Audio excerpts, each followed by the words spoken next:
நீங்கள் வாழ்வியல் முறை ஒழுங்கு பண்ணோம் அப்படின்னா எல்லா பிரச்சனையும் சால்வ் ஆகும். இப்போ வந்து பார்த்துட்டிங்கன்னா உடம்பு வந்து குண்டாகிறதுக்கான அடிப்படை விஷயங்கள் நம்ம வாழ்வியல் முறை தான். இப்போ நான் சொல்லக்கூடிய ஒவ்வொரு டெக்னிக் எடுத்துங்க, எதை எடுத்தீங்கனாலும் சரி, நீங்கள் தூக்கத்தை ஒழுங்குபடுத்தலை அப்படின்னா இது எல்லாமே ஜீரோ. தூக்கம் ரொம்ப ரொம்ப அவசியம். அதே மாதிரி தூங்கும் உடம்புல 5 பஞ்சபூத சக்தி தான் மனித உடல் மேடம். 5 பஞ்சபூத சக்தி: நிலம், நீர், நெருப்பு, காற்று, ஆகாயம்.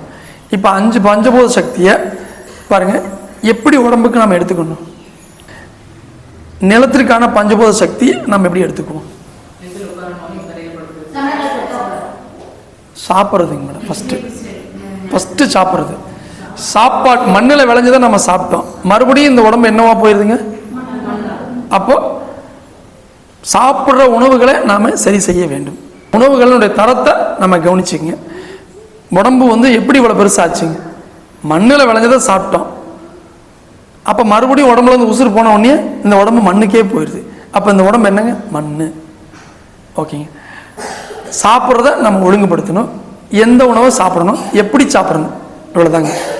இதை சரி பண்ணாலே நிலத்திற்கான வரக்கூடிய பிரச்சனைகள்லேருந்து நம்ம வராமல் பார்த்துக்கலாம். ரெண்டாவது, நீர். நீர் எப்படி எப்படி நம்ம உடம்புக்கு தேவைப்படுதுங்க.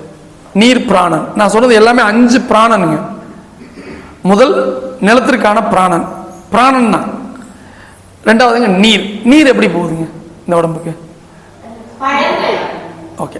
மொத்தத்தில் தண்ணி குடிக்கிறதன் மூலமாக வாய் வழியாக நம்ம எடுத்துக்கும் போது இன்னும் ஒரு வழி இருக்குதுங்க. குளிக்கிறதன் மூலமாகவும் நீர் பிராணன் உடம்பு வந்து எடுத்துக்குதுங்க.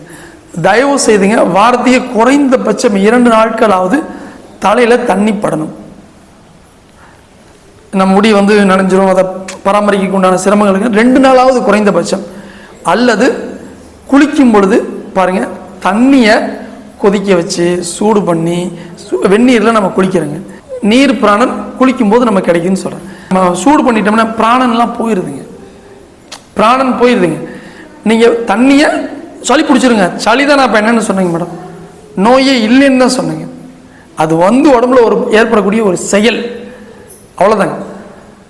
அப்போ நீங்கள் குளிக்கிறது பச்சை தண்ணியில் தான் குளிக்கணும். ஏதோ உடல்நிலை சரியில்லை, சளி பிடிக்குது, காய்ச்சல் வருது, அந்த மாதிரியான உடல்நிலை சரியில்லாத சமயத்தில் நீங்கள் சுடு தண்ணியில், அதுவும் தண்ணியை நீங்கள் விளாவி குளிக்கலாம்.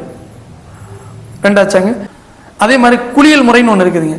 எப்பயுமே நம்ம பச்சை தண்ணி குளிக்கும் போது கீழே இருந்து தண்ணி ஊற்றிட்டு வரணும். சுடு தண்ணியில் குளிக்கும் போது டைரெக்டாக மேலேருந்து ஊற்றலாம். ஆனால் சுடு தண்ணியில் குளிக்கிறது ஆதரிக்கலாம் கூடாதுங்க உடல்நிலை சரியில்லாதவர்களுக்கு.